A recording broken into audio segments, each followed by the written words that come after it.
This live stream brought to you by the Excelsior Citizen and these generous sponsors.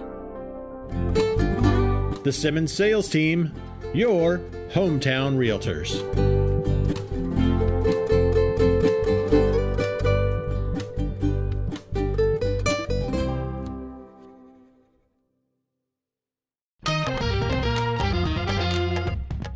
Our Excelsior Springs Hospital, where better care is right in your backyard.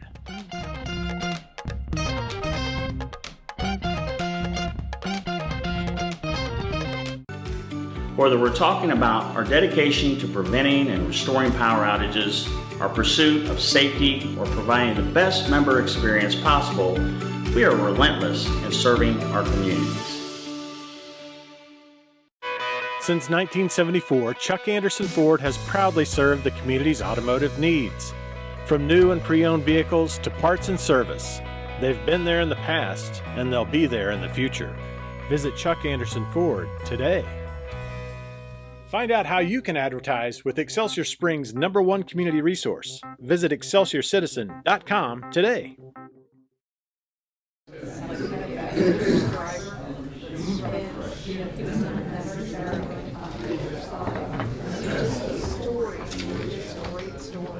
Time to start. You're there. Good evening. It is 6 p.m. Monday, December 16, 2024. I call our council meeting to order. We will begin with an opening prayer by Chad Wagner from Excelsior Springs Baptist Church, followed by our Pledge of Allegiance. Let's pray. Father in heaven, as I stand here again before this council, I would like to give thee thanks that this council desires to have these meetings open up with prayer and that they desire to have the blessing of the God of heaven upon these meetings. Lord, we pray that you would give each member of the council wisdom and strength to make good decisions, not just tonight, but throughout their term. Bless the city workers and watch over them as they work for us. Pray that you be with the council and help them to remember that they do work for the people, but ultimately they work for thee. For thou hast ordained civil government in this world for our good. And we thank thee, Lord, for this council and for their dedication to this city. And we pray that you'd bless this city, keep us, watch over us, protect us. We pray for peace and prosperity and protection from evil. We ask this in Jesus' name. Amen. Amen. I pledge allegiance to the flag of the United States of America and to the republic for which it stands, one nation, under God, indivisible, with liberty and justice for all.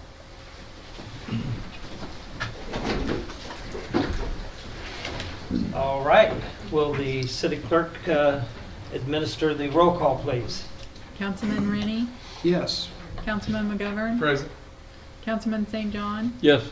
Mayor Pro Tem Spear? Yes. Mayor Spawn? Yes. At this time, we'll entertain any visitors who would like to address the council. Would you state your name and your address and your reason for coming tonight? I'll remind everyone that each speaker is limited to 5 minutes, and any agenda item which has a public hearing is open, and comments on such items will be taken at that time. I'm Doug Perry, and I live at 2208 Kearney Road here in Majestic Hills. I wanted to come and share with you guys a little bit. I am a pastor. I don't know, other stuff. We have, back in 2015, we bought a farm up on Old Quarry Road where the haunted house used to be and other stuff.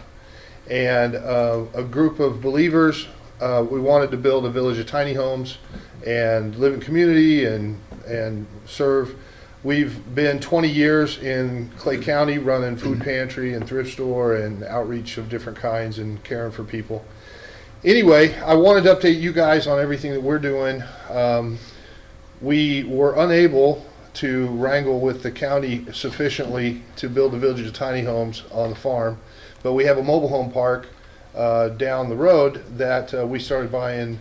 We started they were donating some old mobile homes, and we bought a few and rebuilt them and managed them. And we have, the ministry has 10 mobile homes, in Majestic Hills and 3 mobile homes right now down in Excelsior Manor, where we house folks that are here, that are part of the ministry, that have come from all over. We are probably responsible for 35, 40 people that have moved to Excelsior Springs from all over the country to be a part of what we're trying to do. 3 years ago, we rented the space next to Tractor Supply. It's opened a thrift store, City Saver Thrift. Our vision was to have a community storehouse where people could bring things they don't need anymore, and we could get them to whoever needs them. The thrift store is much larger than it looks like from the little strip in front, because we actually are 15,000 square feet in the back of that building that used to be Walmart when I was in high school here a long time ago. But we have stacked to the rafters all kinds of things that people would need. We, when people donate wheelchairs and medical equipment, for example, we have a whole bunch of that so that anybody can just come. And I'm saying this for the benefit of you guys and whoever else is watching on the Zoom and whatever else, to know some of what we're doing. Our vision is, well, I think one of the most misaligned verses in the Bible is to bring your meat to the storehouse. That's not so the pastor can get a jet plane. That's so that the poor can come to the temple where the safety net was for the people, and they could get fed.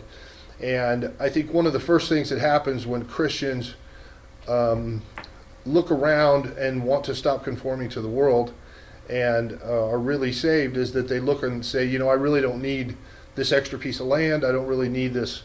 I made an idol out of this car. Maybe I should flip it and buy green beans and feed the poor. And so they lay it at the feet of somebody that can be trusted with it so that it can be converted into help.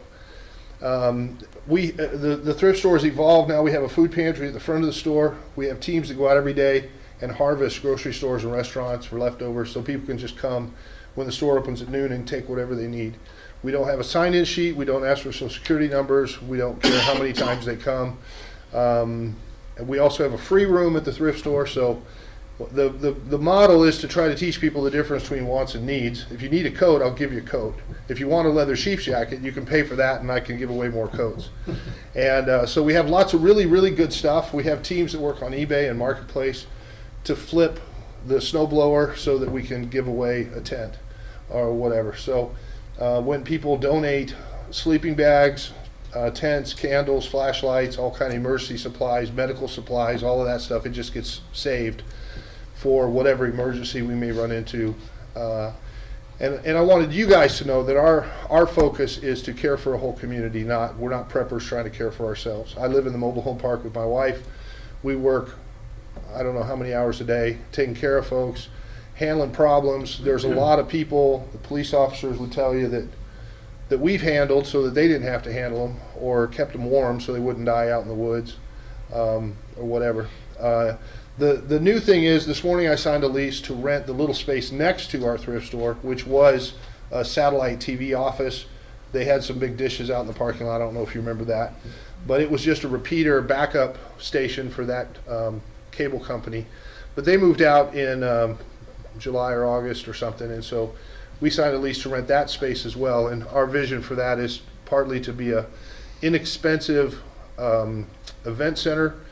If you have a wedding with 10 people, you can't rent the Montgomery. You know, you need some place for $50, $75 where you can come. And it's a little space, but there's a kitchenette, and there's opportunity there to have a kitchen where you can cater a wedding and have a birthday party or a Super Bowl party or whatever like that, but also for churches that maybe are meeting in a home group and they're ready for the next step, and they could have 100 people sitting there and like this, you know, and it's probably twice this size. Anyway, we're excited to be here. We're committed to Excelsior. My mom's buried in Hillside over there, so she can look at Walmart. And we've when we first moved here, word got back to me that the mayor had said he was going to do everything he could to run us out of town. Doug, time is up. Thank you. 5 minutes. Appreciate it. Thank you. But we want to be a blessing to you guys, and we want you to come if there's anything we can do to help. Thank you, Doug. Thank you for your comments. All right, at this time, I need a motion and a second to proceed by approving the minutes from the regular city council meeting of December 2nd, Make a 2024. motion to approve the city council meeting minutes of December 2nd, 2024. Got a motion, do I have a second? Second. All in favor of approving the minutes, signify by saying aye. Aye. Aye. All opposed, like sign. Minutes are approved. That is correct. Thank you. Thank you. One more visitor that I want to recognize, Jonathan Rohr. Would you stand and come to the podium? Jonathan is a Boy Scout and he's working on his, you tell us what you're working on.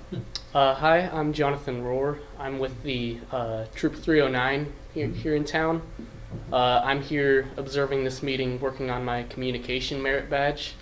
So I'm just interested to see some of the inner workings of local government here. Excellent. Thank you for coming tonight, Jonathan.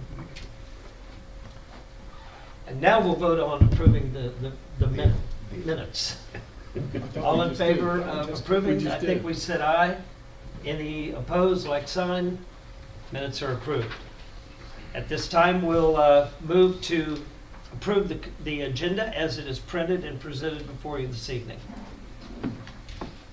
Move to approve the agenda as presented and printed. Second. Roll call, Shannon? Councilman McGovern, Yes. Councilman St. John, Yes. Councilman Rennie, Yes. Mayor Pro Tem Spear, Yes. Mayor Spawn. Yes. We have a rather lengthy agenda tonight, so hope no one's in a hurry. There's no football Chiefs games game. going on? There's Bring two us that games. lunch. There's 2 games, but the Chiefs aren't in it. Okay. Agenda item number 1 is consideration of board appointment to Public Safety Sales Tax Oversight Committee. Resolution number 1539. Our city manager, Molly McGovern, will give us the details of this appointment. All right. We had an opening on the Public Safety Sales Tax Committee from a term that was not up. A name has been submitted, Dan Carter, to take to fulfill the unexpired term. And I don't believe Dan's here tonight. I don't see him, so we'll let him slip into Shannon's office, Okay.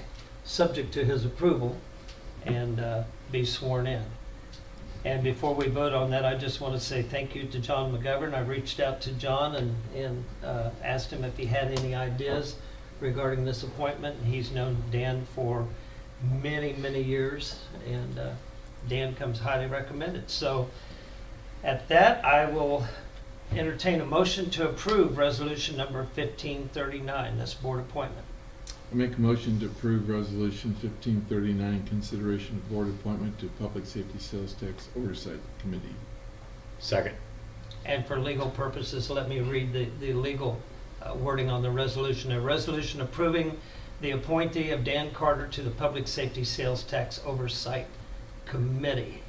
Got a motion and a second. Roll call, Shannon? Councilman St. John, Yes. Councilman McGovern, Yes. Councilman Rennie, Yes. Mayor Pro Tem Spear, Yes. Mayor Spawn. Yes. Resolution number 1539 is approved. Moving on to number 2, consideration of compact track loader purchase. Resolution number 1540. Our Director of Parks, Recreation, and Community Center, Nate Williams, will enlighten us on the details of this resolution. All right, good evening, Mayor, members of the council. So this first item I have here for you tonight, I guess if you refresh your agenda, originally it had said 3 compact track loaders.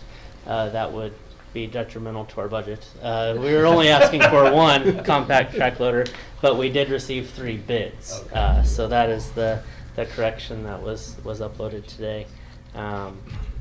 So this is to go through all trading in our 5-year-old compact track loader. It's pretty much an identical machine we use daily, so it is definitely time to renew that, with Boundless Backyard being bigger and bigger use for that. So this would be to replace that, trade the old machine in, and go through Heritage Tractor for the new machine for $35,500 after our trade-in.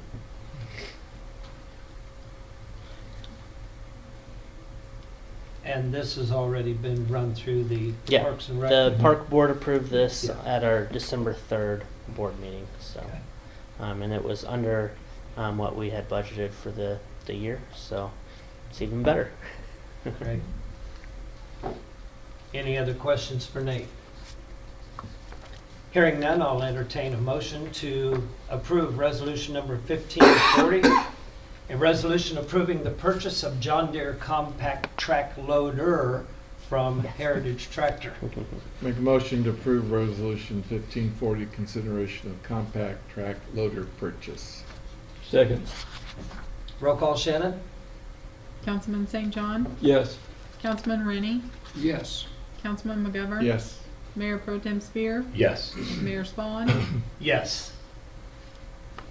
Resolution number 1540 is approved. Moving on to number 3, agenda item, consideration of agreement with AYSO, is that American Youth Soccer Organization? Yes. Is that correct? Yep. Resolution number 1541, and again, Nate Williams will give us the details of this resolution. Okay. So in our constant search to improve programs, we have been in contact with AYSO to come in and start with our Tigers in Training programs. That's 2.5 to 5 year olds. Basically their first introduction into the soccer world. This program is ran currently by internal staff, mostly like high school kids that are hopefully players. But we believe that this would be an opportunity to bring in some certified coaches that can follow a proven curriculum and run this program for us. And then they've also agreed to do some coaching clinics for our Parks and Rec coaches. So if you know, our Parks and Rec coaches are volunteer parents that are possibly a husband that gets told by his wife that he's going to coach because we don't have enough coaches. So any extra education that they can get is definitely needed. So to be able to have AYSO come in and help them, give them some fuel to be able to run a best product possible. So. Any questions for Nate? Hearing none, I'll entertain a motion to approve resolution number 1541, a resolution approving a letter of agreement with American Youth Soccer Organization. I move we approve resolution 1541, consideration of agreement with AYSO. Second. Roll call, Shannon? Councilman Rennie, Yes. Councilman McGovern, Yes. Councilman St. John, Yes. Mayor Pro Tem Spear, Yes. Mayor Spawn, Yes. Resolution number 1541 is approved. Thank you, Nate. Thank you.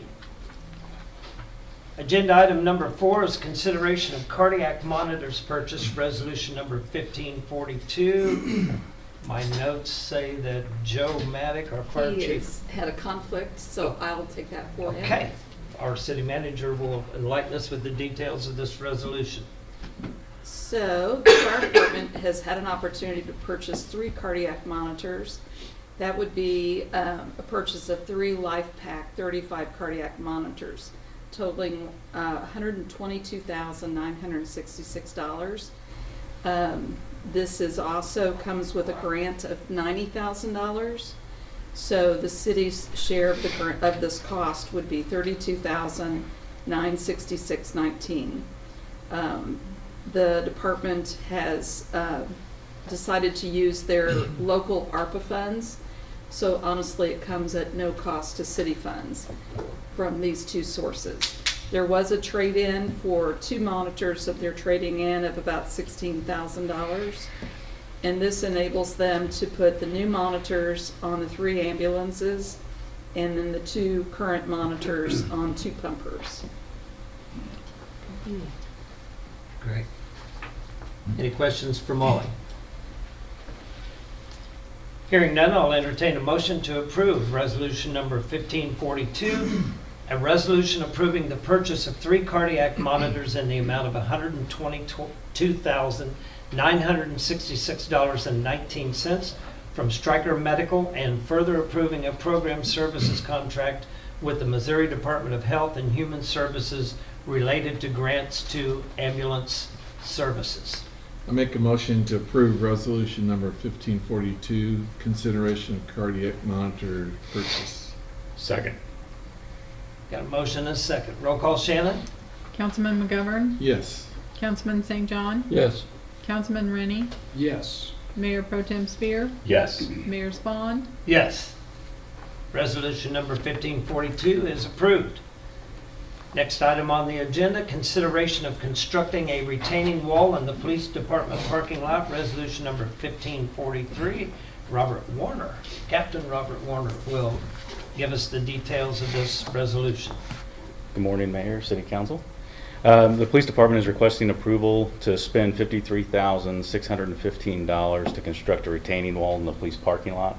The construction will allow us to increase the size of the parking lot, giving us additional space for our vehicles to maneuver within the parking lot. If approved, the city's Public Works Department would build the wall in conjunction with completing a repaving that's currently underway. The cost of the parking lot would be covered by ARPA funds, which would essentially deplete the police department's balance of the funds. Be willing to open to any questions you might have. If I understood from Friday's discussion, we already have the retaining blocks. Yeah, so we started the project at roughly 43.5, and Molly was able to approve that by the purchasing policies. We'd ordered the blocks. The blocks have arrived, and then they had about 7,500 left, I believe, which was added to it for some landscaping rocks and several other things that are itemized in the list, which kicked it over the 50,000 threshold. That's why now it's going to the council for approval. But yes, we do have the blocks, and we're probably waiting, being that the winter weather has arrived, and we're getting a few warm days, but we'll probably wait till spring. We've gravelled in the areas down there and wait for early spring to finish it. Chad, I'm glad those blocks didn't disappear. I know Jim Bowman was eyeing them with great intent for his We're watching him project. Too. So there's some blocks right there. Yeah. Okay. Any other questions for Captain Warner? How many feet are you moving back towards? What it ended up It's being? about 7 feet, Seven. 7 or 8 feet into that bank, which allows the cars to back up in Yeah, that area to that'd be get out nice. in one instead of having a 3-point turn. Yeah. And then their trunks will have about a 4-foot or 3-foot sidewalk behind that where they can get, instead of trying to stand on that slick grass in the early morning, that's get great. into the trunks, they can stand on the flat foot on the sidewalk to do that. Very Get to good. it. It'll be much safer for us, both operating and just getting Yeah. access to the vehicles. And eliminate trying to mow that hillside. That's what the landscape rocks will be for, on up to the fence. Will there still be a green area up there, or will you be right up against the sidewalk? There'll be a little space of green area, about how much? Probably 5 to 7 feet, and that's Yeah. where the landscape rocks, kind of like we put in front of Ferris Wall, the big river rocks in there.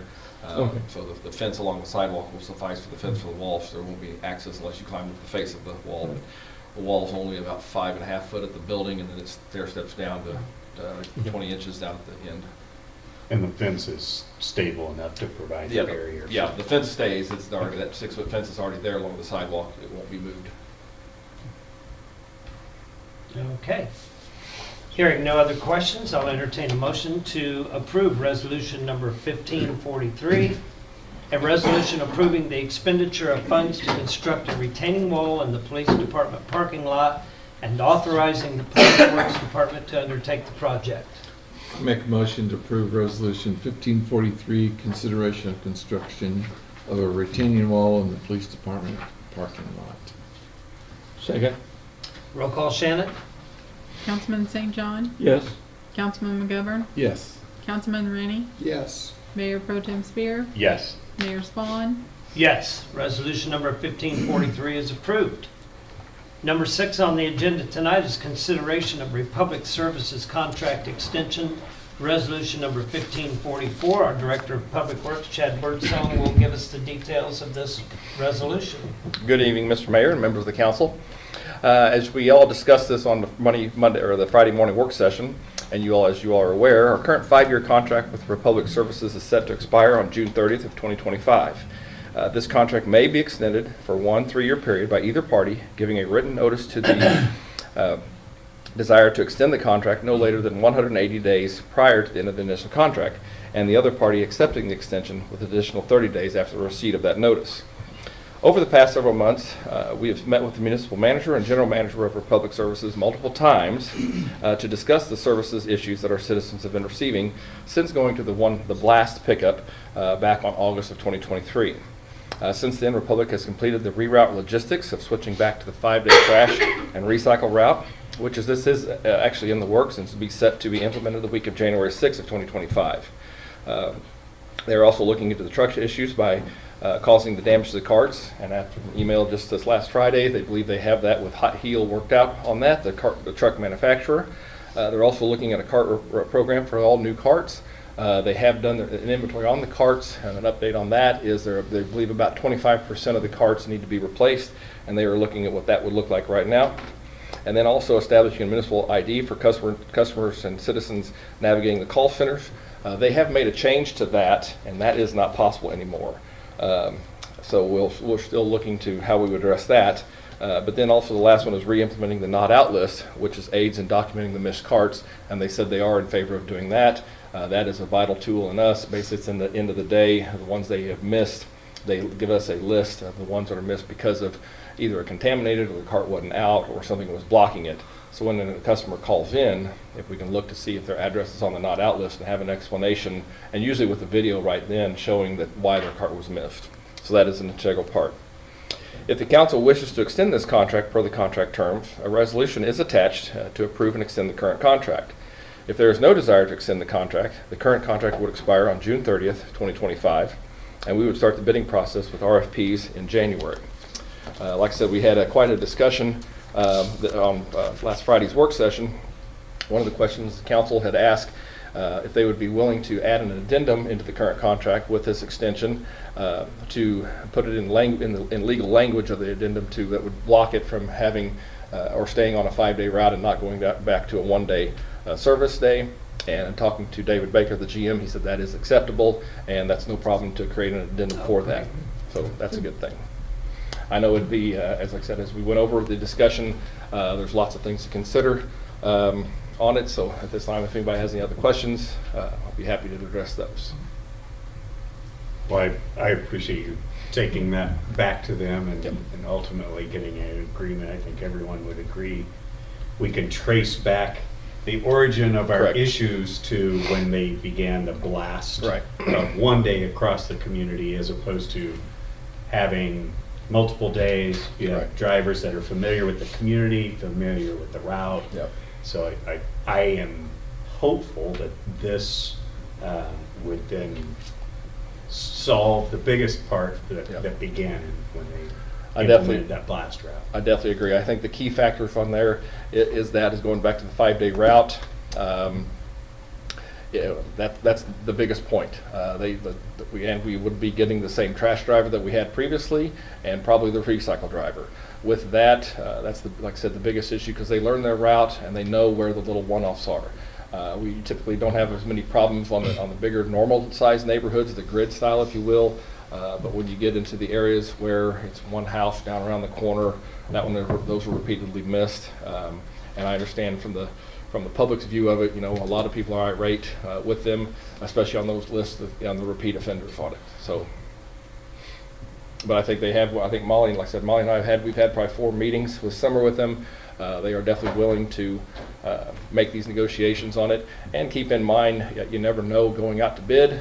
You never know if the new contract will be cheaper or more expensive. You could end up back with Allied Waste again, with the same service provider at a higher rate. If they were low bid, they have the kind of advantage, but because they already have the carts and the trucks, and they own the landfill. So all these things were in that discussion Friday morning. We do, I think, like I said, they're willing to make concessions and get rid of that blast. And as they said, they're going across the board with all of their contracts and going back to the 5-day route. So I think that will be, as you just said, Stephen, before we didn't have the complaints. And I will say, when you look at the numbers, they still do a very good job. If you look at roughly 4,000 carts out there, and if they do 99% of their job perfect by emptying the carts, there's still 40 or 1% missed would be 40 carts out of 4,000. And those are the people that are, exercise their right to complain as they're warranted to.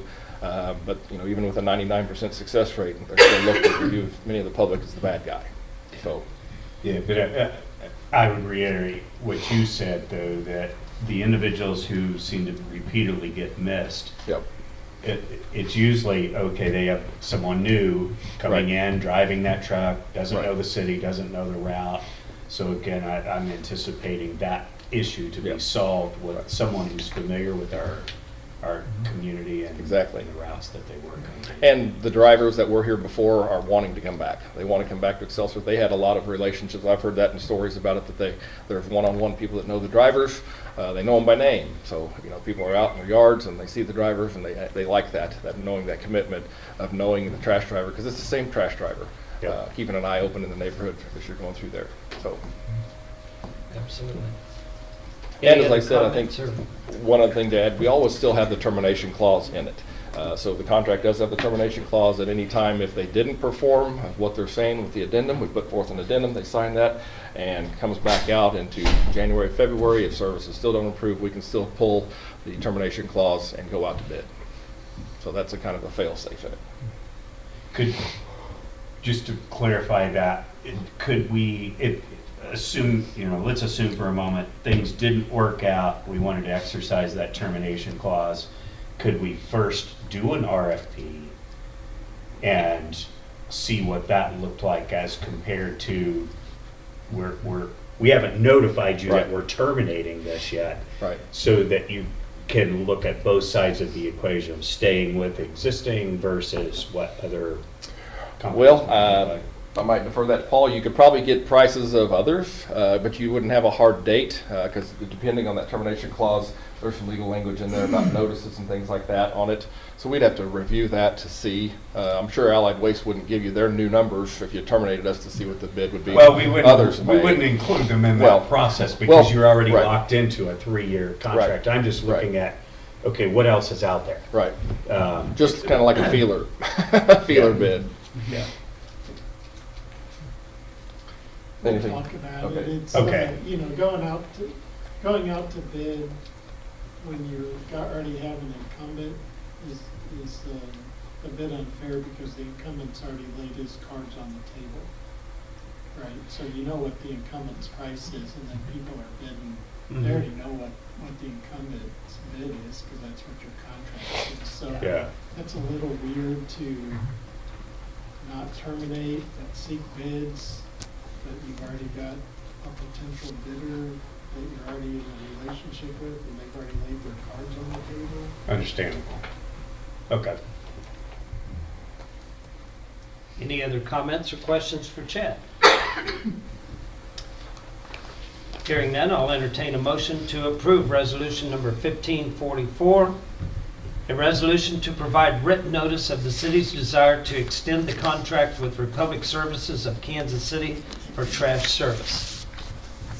I move that we approve resolution number 1544, consideration of Republic Services contract extension. Second. Roll call, Shannon? Councilman McGovern? Yes. Councilman Rennie? Yes.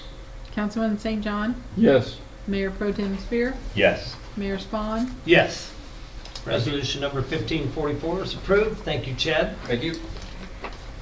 Number 7 on the agenda tonight is consideration of amendment to sections 400.8080 and 400.240 of the Municipal Code Ordinance number 24-12-04. Melinda Mahaffey, our Economic Development Director and Community Planning Director, will present the details of this for Doug Hermes, our planning consultant. Good evening, Mr. Mayor, members of the council. At the December 2nd City Council meeting, we tabled the discussion on chickens so we could address the definition of agriculture.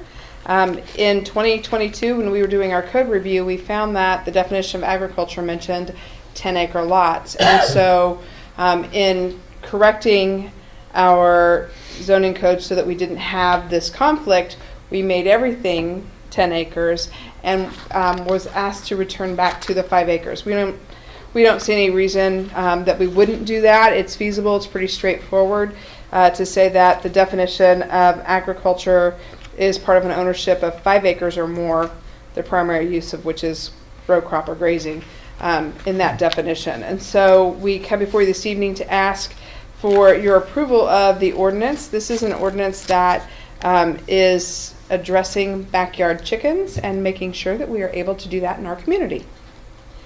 Would entertain any questions you may have. I appreciate you looking into that. Oh, definitely. Doing all the homework. Again, I think that the spirit of our tabling of the process was to better understand the difference between the 5 or 10 acres. And my concern that I expressed at that meeting was someone who all of a sudden might not be in an agriculture definition any longer. So I think returning that 5 acres is a good thing. Thank you. Any other comments or questions? All right, this is an ordinance and will require 2 readings. For the first reading, an ordinance amending Title 4, Chapter 400 zoning regulations of the Municipal Code by amending Section 400.080 R1 Single Family Residential District and Section 400.240 accessory uses. I will entertain a motion to take ordinance number 24-12-04 to second reading. I move we take ordinance number 24-12-04, consideration of amendment to section 400.080 and 400.240 of the municipal code to second reading. Second. All right. Roll call, Shannon. Councilman Rennie, Yes.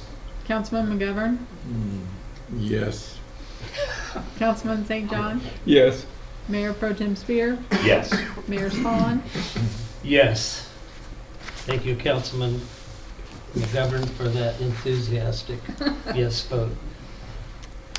All right, for the second reading, an ordinance amending Title 4, Chapter 400 zoning regulations of the Municipal Code by amending Section 400.080 R1 Single Family Residential District and Section 400.240 accessory uses.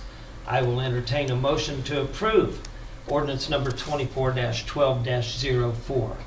Move to approve ordinance 24-12-4, consideration of amendment to sections 400.080 and 400.240 in the municipal code. Second. Roll call, Shannon. Councilman McGovern, Yes. Councilman Rennie, Yes. Councilman St. John, Yes. Mayor Pro Tem Spear, Yes. Mayor Spawn, Yes. All right, ordinance number 24-12-04 is approved. Moving on to number 8, consideration of amendment to Chapter 210 of the Municipal Code regarding animals and fowl. Ordinance number 24-12-05. Again, Melinda Mahaffey will deliver the details of this ordinance. This particular ordinance is tied in with the ordinance that you've just approved. What this does is it maintains what was brought forward for backyard chickens, but we found that we had one error where we did not mention the 150 feet, and so this is a correction to that so that everything is in keeping with what was intended when this was originally passed, and we are just asking for that correction. Any questions or comments for Melinda? Hearing none, for the first reading, an ordinance amending Title 2, Chapter 210, Animals and Fowl of the Municipal Code by amending Section 210.120, Keeping Livestock and Wild Beasts, Section 210.125, Backyard Chickens, and Section 210.130, Small Animals and Fowl in Pens. I will entertain a motion to take ordinance number 24-12-05 to second reading. I make a motion to take ordinance 24-12-05, consideration of amendment to Chapter 210 of the Municipal Code regarding animals and fowl to second reading. Second. Roll call, Shannon. Councilman Rennie, Yes. Councilman St. John, Yes. Councilman McGovern, Yes. Mayor Pro Tem Spear, Yes. Mayor Spawn, Yes. And for the second reading, An ordinance amending Title II, Chapter 210, Animals and Fowl of the Municipal Code by amending Section 210.120, Keeping Livestock and Wild Beasts, Section 210.125, Backyard Chickens, and Section 210.130, Small Animals and Fowl in Pens. I'll entertain a motion to approve ordinance number 24-12-05. I move we approve ordinance number 24-12-05, consideration of amendment to Chapter 210 of the Municipal Code regarding animals and fowl. Second. Roll call, Shannon? Councilman St. John, Yes. Councilman McGovern, Yes. Councilman Rennie, Yes. Mayor Pro Tem Spear, Yes. Mayor Spawn, Yes. And ordinance number 24-12-05 is approved. Thank you. Council McGovern, you're invited to my house for chicken tacos tomorrow night. I was disappointed. Ours didn't say wild beast. That's right. Yours did. And we'll have some of that chicken hot sauce that you so graciously gifted me with. Agenda item number 9 is a public hearing on a 353 tax abatement for 205 South Kansas City Avenue. Before we open that public hearing, we'll hear the staff report from our neighborhood specialist, Ms. Laura Mize. Welcome, Laura. Thank you, Mayor. Good evening, and members of the council. The Community Development Department has for your consideration an application for a Chapter 353 tax abatement for the property of 205 South Kansas City Avenue. The owners are Pete and Veronica Meeks. They've obtained this 2-story house that had been a rental, and so now they're doing improvements to the property that will include a roof, improvements, an addition of a deck, improvements to the front porch, an addition of siding, a mini split for HVAC, gutters, and an entire interior remodel. This tax abatement would be for 10 years at 100%, and because this project has the siding being returned from synthetic to a wooden siding, that entitles them to an extra 5 years of tax abatement at 50%. The total projected expenditures for this project are $65,819.39, and I'd be happy to answer any questions that you might have about this project.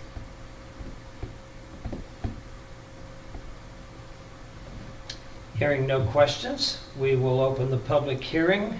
I'll entertain a motion to do so. Move to open public hearing for 353 tax abatement for 205 South Kansas City Avenue. Second. Roll call, Shannon? Councilman St. John, Yes. Councilman Rennie, Yes. Councilman McGovern, Yes. Mayor Pro Tem Spear, Yes. Mayor Spawn, Yes. Public hearing opened at 6:41 p.m. We will wait just a little bit for the clock to roll in, and then we'll entertain a motion to close the public hearing.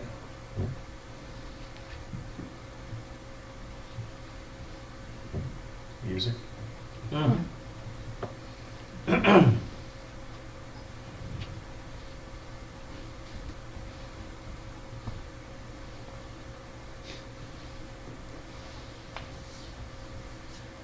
All right, I'll entertain a motion to close the public hearing for 353 tax abatement for 205 South Kansas City Avenue. I move we close the public hearing 353 tax abatement for 205 South Kansas City Avenue. Second. Roll call, Shannon? Councilman Rennie, Yes. Councilman McGovern, Yes. Councilman St. John, Yes. Mayor Pro Tem Spear, Yes. Mayor Spawn, Yes. Public hearing closed at 6:42 p.m. And now we will move to consider the tax abatement that we've been discussing, ordinance number 24-12-06, an ordinance approving the 205 South Kansas City Avenue project amendment to the amended development plan submitted by the Excelsior Springs Redevelopment Corporation, authorizing certain tax abatements for the project area and approving a redevelopment agreement. I'll entertain a motion to take ordinance number 24-12-06 to second reading.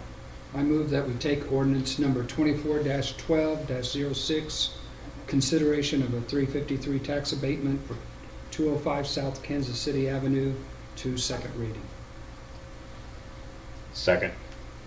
Roll call, Shannon? Councilman McGovern, Yes.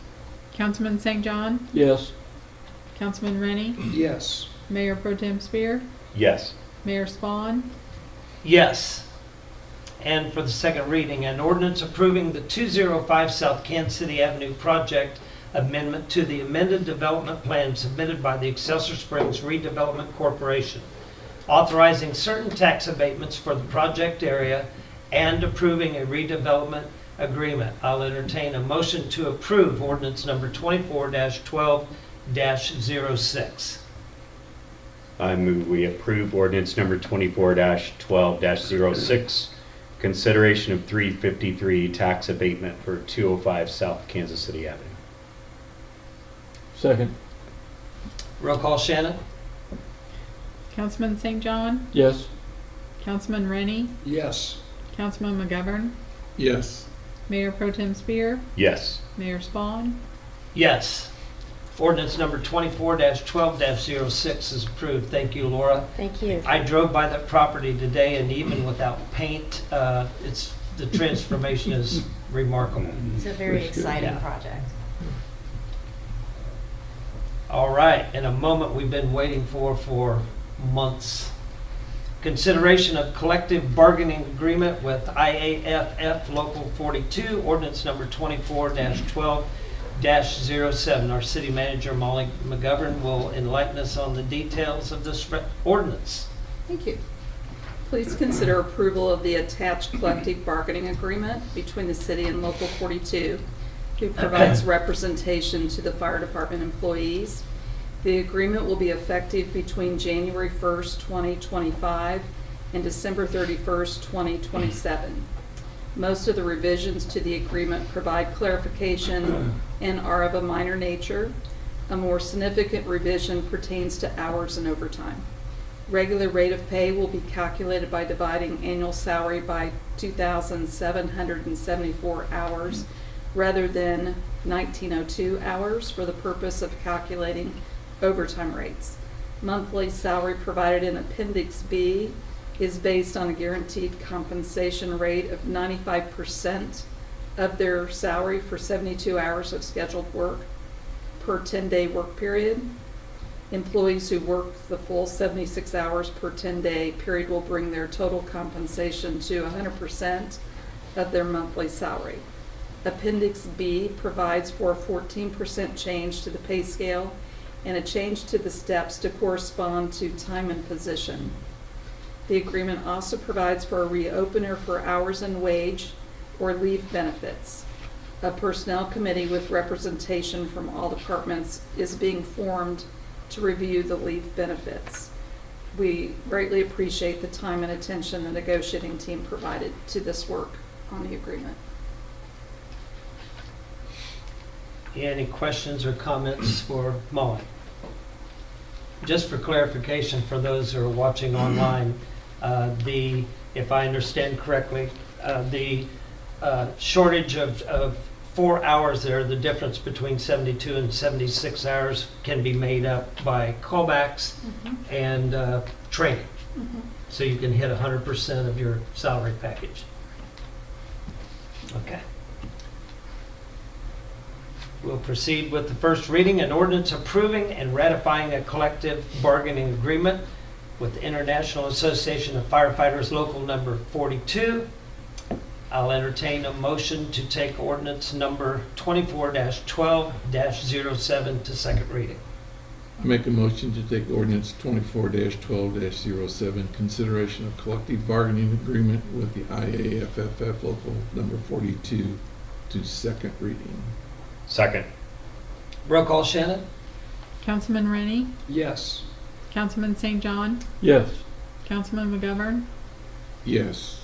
Mayor Pro Tem Spear, Yes. Mayor Spawn, Yes.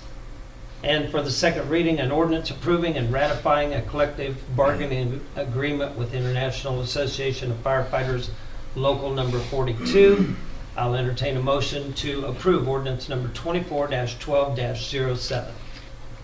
I move we approve ordinance number 24-12-07, consideration of collective bargaining agreement with IAFF Local Number 42. Second. Roll call Shannon? Councilman McGovern, Yes. Councilman St. John, Yes.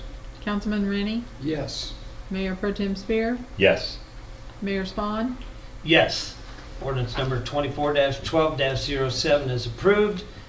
Agenda items number 12 and 13 are related to this.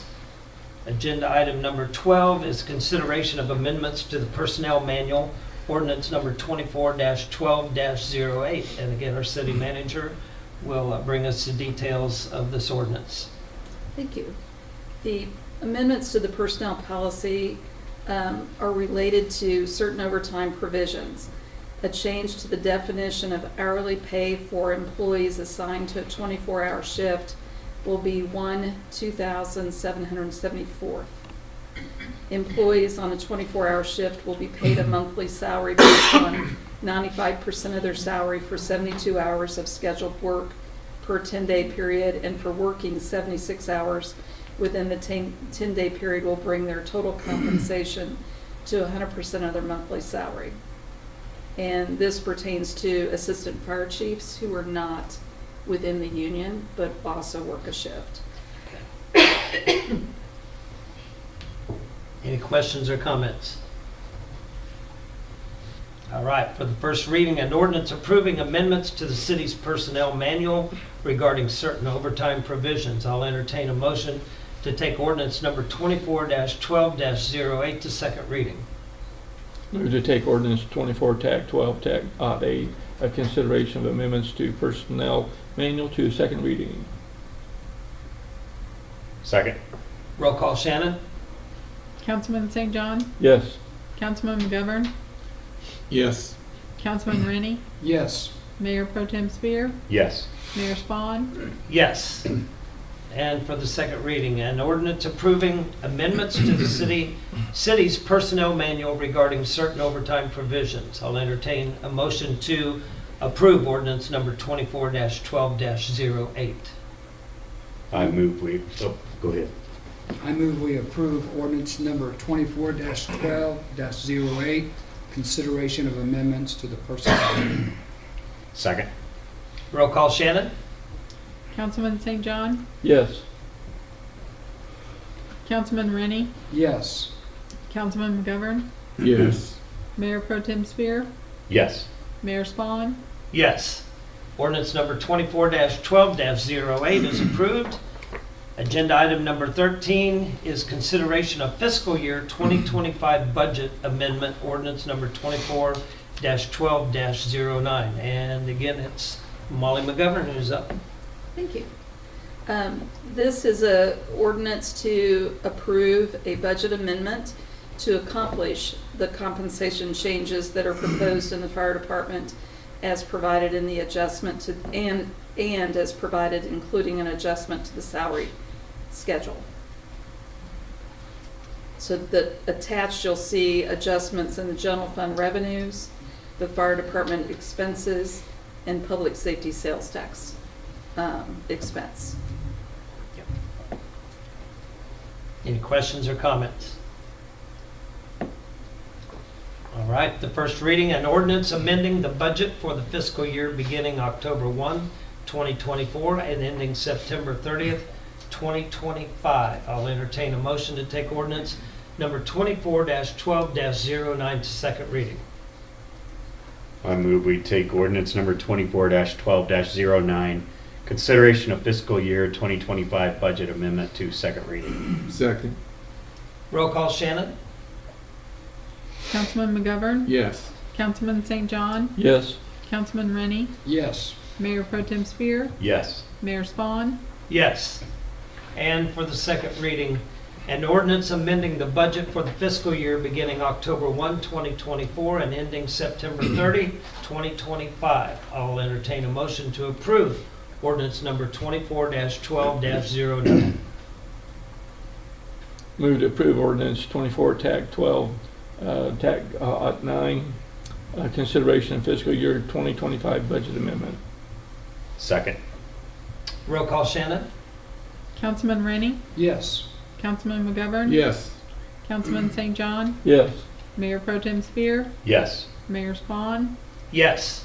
Ordinance number 24-12-09 is approved. Thank you for being here, guys. Agenda item number 14 is consideration of utility surcharge fee, ordinance number 24-12-10. And again, it's our city manager, Molly McGovern, presenting the details of this ordinance to the council. Thank you. Cities collect utility surcharges or franchise fees from utilities in their city, such as water, gas, electric, phone, and cable. And this is to compensate for managing a system of right-of-ways for the location and maintenance of utility service lines throughout the community. This system exists to maximize the use of developable land by setting aside utility corridors when property is platted at no cost to service providers. Provides for adequate room to maintain service lines, including development restrictions within utility corridors. Please consider the increase in the current water fee of 2.5% of revenue to 4%. Okay. Any questions or comments from Molly on this ordinance? Well, I know we've had several conversations. This goes back to a year ago, I think, 2 years ago maybe, when we started having this conversation. And I understand the concept of what this means. I also see, other utilities, be it gas company, electric company, that assess such a fee. So I understand and appreciate that. Where I have issue is basically a 60% increase, going from 2.5% to 4%, which would be another $70,000. That's the part I'm having trouble connecting. Again, I know it's been a revenue there in the past. But I have yet to determine what increased so substantially in cost that now we need to move that from 2.5% to 4% of total revenues. So I'm actually trying to balance a couple of priorities. The revenue fee to the general fund currently, because it's less than 6%, is shorting the general fund for a service that they're providing. And I'm also trying to be recognizing that water doesn't need to increase its cost any more than it needs to. So while I'm trying to provide for, in the general fund, an adequate cost or reimbursement of the cost that's needed, I'm only asking for it when I have a budget shortfall that I need to fill. And so I didn't ask for the full 6%. And a $70,000 increase on a $4 million budget is not a significant increase on that budget. And so that's kind of what I'm trying to balance. So I am reserving the opportunity to ask for another increase in the future when I have a budget shortfall, but I'm not trying to get us there immediately and settle where we need to be. Just trying to balance the needs in water and the needs in general and keeping it at a minimum to what needs to be met. And if I understood correctly from our conversation on Friday, by statute, you have every authority to ask for 6%. Yeah. And you're asking for? And sewer as well, I can ask a total of 11%, and we've not asked for anything for sewer. So I'm just reserving that as needed, and it's not my intention to try and go after it except when I have a shortfall in the general fund that I need to address.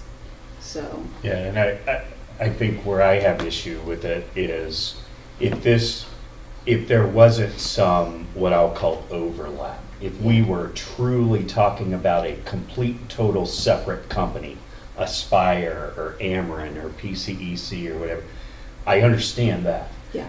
Here we have, I'm using the term overlap.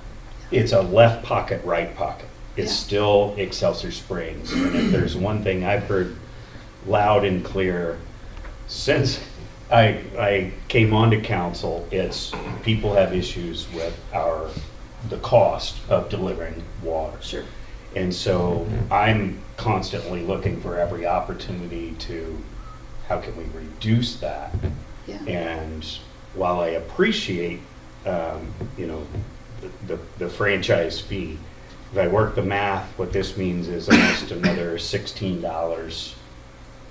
If I'm 70,000, 4,400 on average water customers. So we're talking about actually another $16 a year. Actually, we set the water rate before I included this expense in the budget, so it's not increasing the rates at all. Not increasing the rates. Right. But at next year when we are in water budget conversation again, it usually starts Right. about June, July. If all of a sudden now we need instead of 120,000, we need 190,000, that's a cost to that water that's considered within the budget that then impacts the rates. I understand it's not going to change the rates we've already set, but it does impact future conversations around what those rates would need to be, to the tune of about $16 per water customer per year. I don't know that would be how it would affect anyone. So I'm just working the Yeah. math of 70,000. Right. An additional $70,000 has to come from somewhere.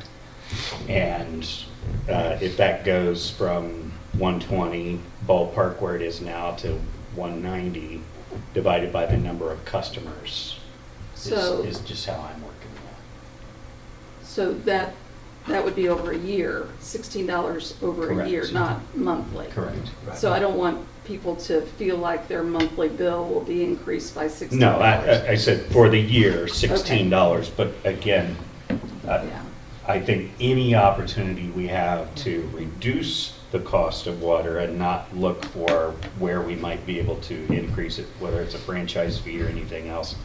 You know, I know we had substantial conversation around the most recent approved increase, which I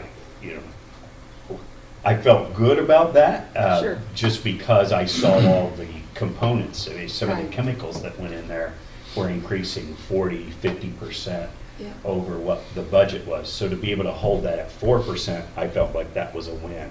Yeah.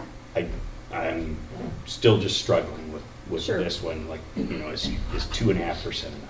So that $16 a year amounts to $1.33 a month.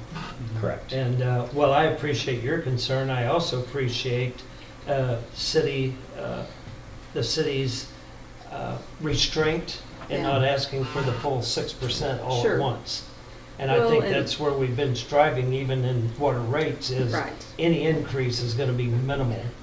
So it also depends if you choose to put that in the base rate or the volume rate, because it might be a few pennies when you divide it by 400 million gallons of water a year.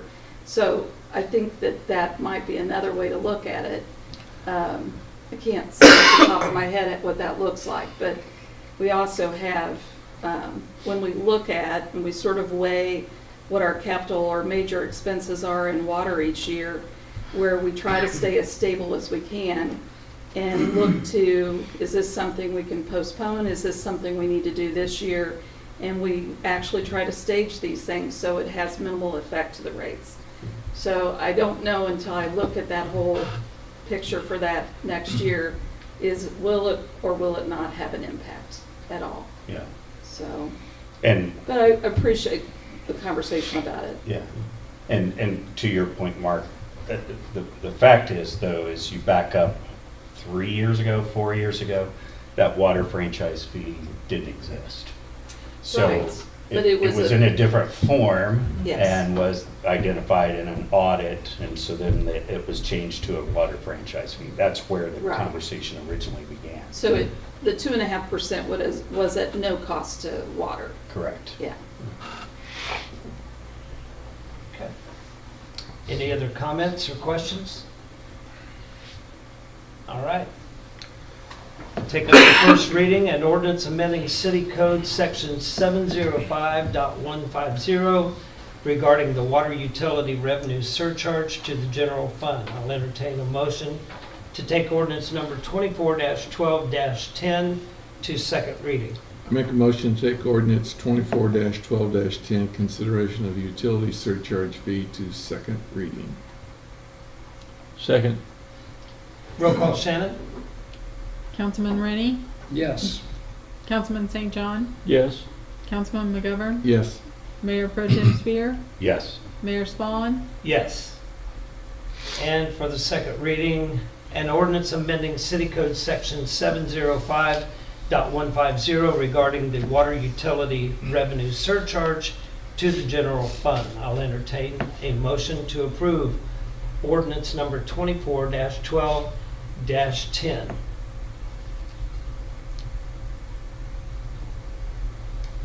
Move to approve ordinance 24-12-10, consideration of utility surcharge fee. Second. Got a motion and a second. Roll call, Shannon? Councilman St. John? Yes. Councilman Rennie? Yes. Councilman McGovern? Yes. Mayor Pro Tem Spear? No. Mayor Spawn? Yes. Ordinance number 24-12-10 is approved.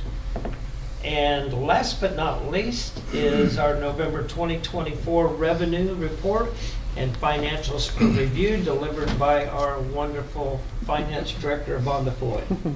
Good evening. Thank you for that compliment. Good evening, Mayor and Council. Included within your council packets is the financial report provided by the Finance Department for November 2024 for your review. Expenditures are in accordance with the city's purchasing policy and are as follows.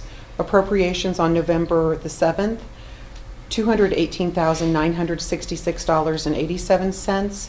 Appropriations on November the 14th, a negative $71,900.78. And that negative was due to a United Healthcare check that was voided within our system because the replacement check was sent to UHC in the month of October. And that was just the return of that void. November the 21st, 2024, $102,907.48. Appropriations on November the 27th, $328,755.96. Payroll on November the 15th, $418,570.07. And payroll on November the 27th, $405,131.33. For total appropriations, $1,402,430.93. And total revenues for the month of November, you have a report that was provided, I believe, on page 35. You'll see $1,979,327.32 of revenue. Any questions or comments for Vonda? All right. Thank you, Vonda. Thank you so much. Thank you. And this is for audit only, so it needs no council action. So with that, we'll move to remarks, and we'll start with our city manager. All right, I've got a couple of things. Melinda has a planning and design charrette agenda that had originally been slated for January 14th and 15th. And the date change will be February 18 and 19. This is in relationship to our comprehensive plan. So the February 18th date will be a charrette, existing conditions, demographic profile, economic market conditions, visioning, finding, recap, understanding the issues and opportunities. And then on February 19th is a second stakeholder and technical committee meeting to review draft concepts, comment on draft concepts. So those meetings will be at the golf course. Thinking that it's a good location. What's the time on those? On February 18th, that will be from 9 until 12 o'clock. And then on the 19th, 2:30 to 4. And there'll be an open house after that from 5 to 7. Okay, I see that. 5:30 to 7:30 is a public open house. 5:30 to 7:30. On the 19th of February. Okay. This, just last week, the Chamber recognized the city as the Business of the Year. It's very appreciative of that award and the working relationship all year long that we've had with the Chamber of Commerce. We also, this last week, had our first public meeting with Raise. The earlier public meeting we had was kind of geared toward the businesses on Jesse James, and this was really a first glance at all the projects. So it was kind of nice to see good attendance to look at those maps and comments. I also want to recognize Shannon, as much as she'll hate this, for completing her graduate studies in leadership. And so her graduation was last week. Yay. Nice. Very nice.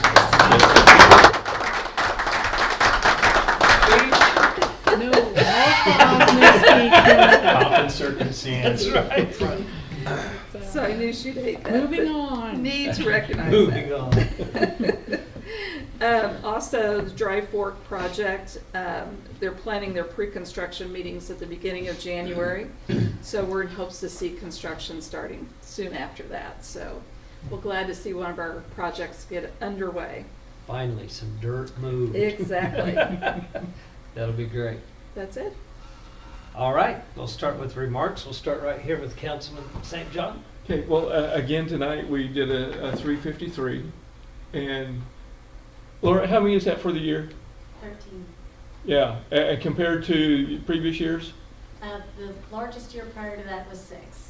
So we've doubled the best year so far. Yes. And as I've expressed on numerous occasions, I feel like that is a catalyst for some of the cleanup and the redevelopment we've seen in the area that it encompasses.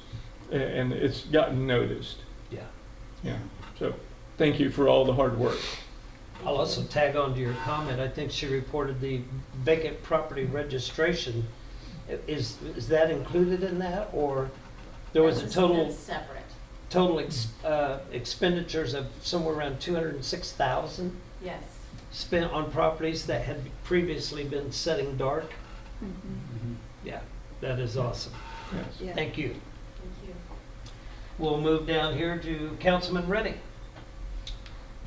Last week I attended the Community Advisory Board breakfast at Job Corps, and the reports I heard, I'm pleased to see how our city, our businesses, and our faith communities are working together with Job Corps, and how Job Corps is working and just doing a tremendous job in our community, serving our community, and the highlight of that meeting was the contract that our Job Corps has now with Disney, and placing students for internships and moving on from there. So it was a very, very,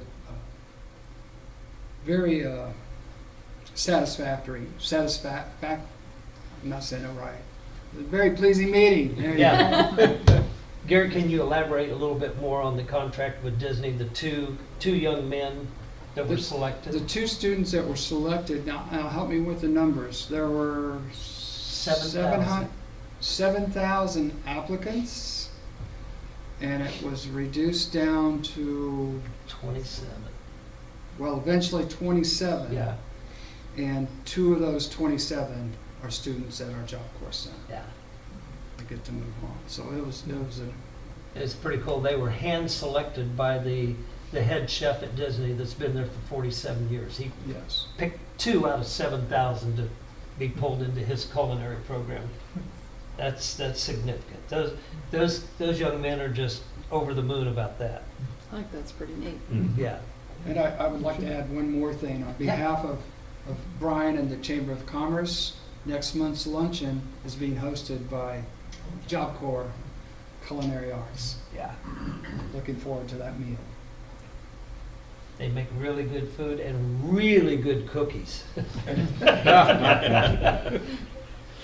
Councilman McGovern. Thank you, Mayor. When one of us in this group here is embarrassed, I like to keep the faucet open. So I would like to publicly acknowledge Shannon Stroud for being at the top of her class in that KU-sponsored emerging leadership course. Wow. It was a fantastic accomplishment, and she did a great job. And secondly, to continue on with the embarrassment, I appreciate the holiday luncheon that we had this afternoon, and I know that Shannon and her team did a great job putting it all together, and Susan and company, whoever the team was, you all did great. So thank you very much. And Shannon, I won't say anything else about you the rest of the night. Thank you for the opportunity, though. I really enjoyed it. Thank you. Top of your class, that's significant. I don't really know that that's true, but It was because I just heard it. I'll take it.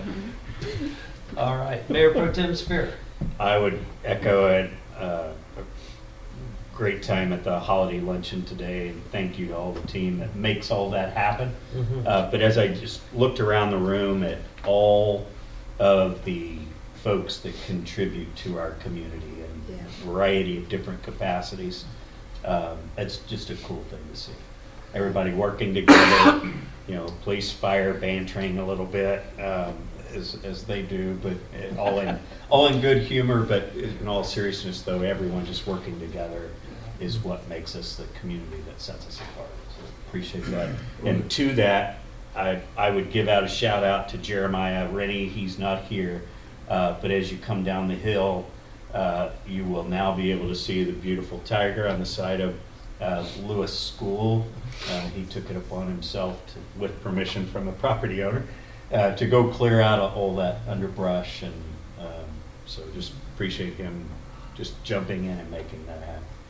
Yeah, I talked to him about it at the lunch, and it's still a work in progress. There's more to do, but yeah, that's great headway. Pretty neat. You know why the Lord made police officers? No. So firemen could have heroes. That's good. Coming from the former police chief. That's good.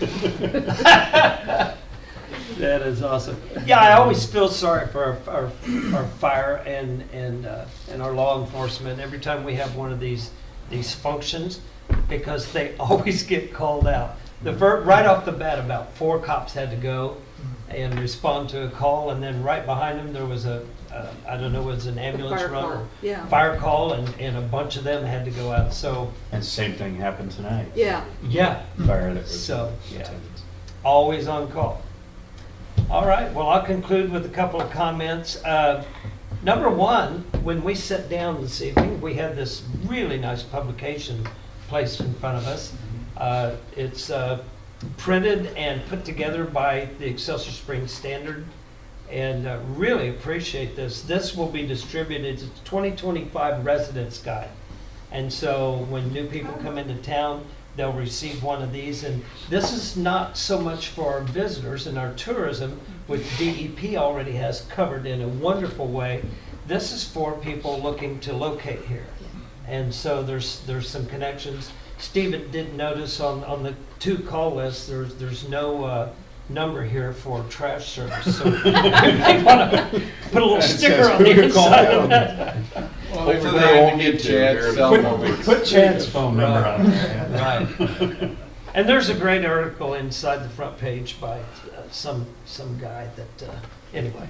An entire page. Yeah, an entire page. The entire page. My last comment is, as I was pulling into my garage the other night, I had just turned my radio on to 98.1 KMBZ, and I heard my grandson singing on the radio. And Miss Holly DeLeon, I hope I'm pronouncing that correct. I think so. DeLeon, the music teacher at Cornerstone, had rewritten the lyrics to Rudolph the Red-Nosed Reindeer. And I can't even begin to tell you what the lyrics are, but they start out like this: Patrick Mahomes the second. And she had rewritten those lyrics and had this little, it was called The Secret Song. None of the parents were supposed to know about it, or grandparents, until that event. And the thing went viral on TikTok. And this 4 or 5 days ago, it had hit 1 million views on TikTok. And so I pulled into my garage listening to this, and I thought, that sounds like the song that they were singing the other night at the Pack. And it indeed was, and the DJ interviewing Miss De Leon said, I just want you to know I've already contacted Good Morning America.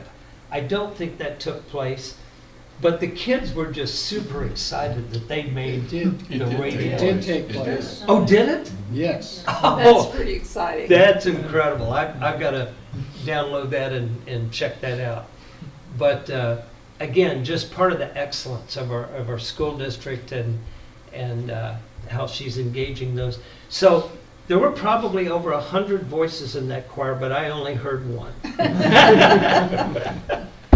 But that was quite an event. As I pulled into the garage, I just had to sit in the truck and finish that interview. But, with that, I will entertain a motion to adjourn. So moved. Do I have a second? Second. Roll call, Shannon? Councilman McGovern? No, I like it here. Yes. Councilman St. John? Yes. Councilman Rennie? Yes. Mayor Pro Tem Spear? Yes. Mayor Spawn? No. I have just always wanted to do that. That was my opportunity. I just needed one more no. You gotta stay all night. Tonight, Paul. I've just always wanted to do that. Everybody have a great night. Thank you. So does that mean? Hey, Chuck. Everybody.